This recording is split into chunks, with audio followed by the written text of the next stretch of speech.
நீதிபதிகள் நியமனங்களில் சமூக நீதியை பின்பற்ற வேண்டும், வெளிப்படையாக நியமன முறைகளை நடத்த வேண்டும், பாதிக்கப்பட்ட சமூகங்களுக்கான பிரதிநிதித்துவம் வழங்கப்பட வேண்டும் என்கிற கோரிக்கைகளை வலியுறுத்தி மதுரை வழக்கறிஞர்களின் சார்பில் இன்றைக்கு ஆர்ப்பாட்டம் நடைபெற்றுள்ளது.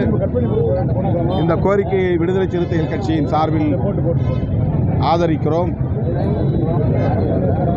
உயர்நீதிமன்ற நீதிபதிகளில் தற்போது 12 பேர் நியமனம் செய்ய உள்ள சூழலில் அனைத்து பாதிக்கப்பட்ட அல்லது ஒடுக்கப்பட்ட சமூகத்தை சார்ந்தவர்களுக்கு, குறிப்பாக தென் மாவட்டங்களில் பிரமலை கல்லர் சமூகம், அருந்ததியர் சமூகம், குதிரை வண்ணார், மறவர், ஆதிதிராவிடர் போன்ற சமூகத்தின் பிரதிநிதிகள் இதுவரையில் நீதிபதிகள் நியமனங்களில் இல்லை என்கிற குறை இருக்கிறது. இது தொடர்பாக பார் கவுன்சில் தீர்மானம் நிறைவேற்றின் கவனத்திற்கு கொண்டு செல்லப்பட்டிருக்கிறது. இந்திய சட்டத்துறை அமைச்சர், தமிழ்நாடு சட்டத்துறை அமைச்சர் ஆகியோரை சந்தித்து வழக்கறிஞர்கள் முறையிட்டு இருக்கிறார்கள். எனவே இதில் அரசும் கவனம் செலுத்த வேண்டும். சமூக நீதியை பின்பற்றுவதற்கு உரிய வழிகாட்டுதலை அரசும் சட்டத்துறையும் வழங்க வேண்டும் என்று வைக்கிறோம்.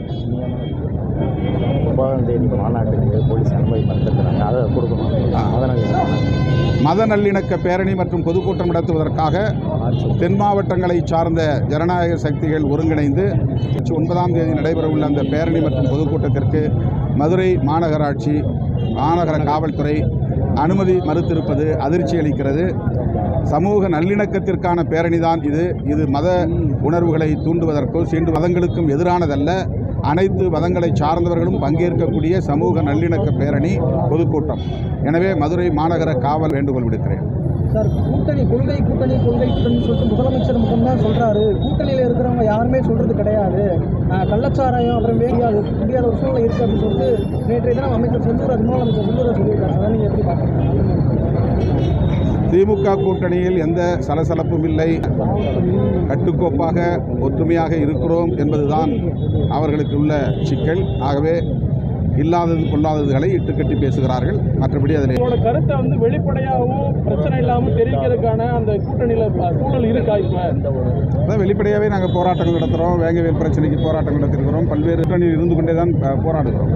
கோரிக்கைகளை வெளிப்படையாக தான் பேசுகிறோம். முதல்வரை சந்தித்து முறையிடுகிறோம். எல்லாமே வெளிப்படையாக தான் நடக்குது. எதுவுமே வெளிப்படையாக எதிர்கட்சியானவர் போல்டாக சொல்லக்கூடியவர், அவர் ஏன் இவ்வளவு ஃபார்மாக இருக்காருன்னு தெரியல. அவருக்கு அந்த நெருக்கடி இருக்கிறதுனால தான் இருக்காரு. ஒரு நெருக்கடியும் இல்லை. திமுக கூட்டணியில் விடுதலை சிறுத்தைகளும் ஒரு அங்கம். அந்த கூட்டணியை உருவாக்கியதில் விடுதலை சிறுத்தைகளுக்கும் ஒரு பங்கு இருக்கிறது. அந்த கூட்டணியை காப்பாற்ற வேண்டிய பொறுப்பும் விடுதலை சிறுத்தைகளுக்கு உள்ளது. ஆகவே அந்த அனைத்து பொறுப்புகளையும் படவில்லை. கூட்டணியில் இருந்தும் கூட நாளை ஜட்ஜஸ்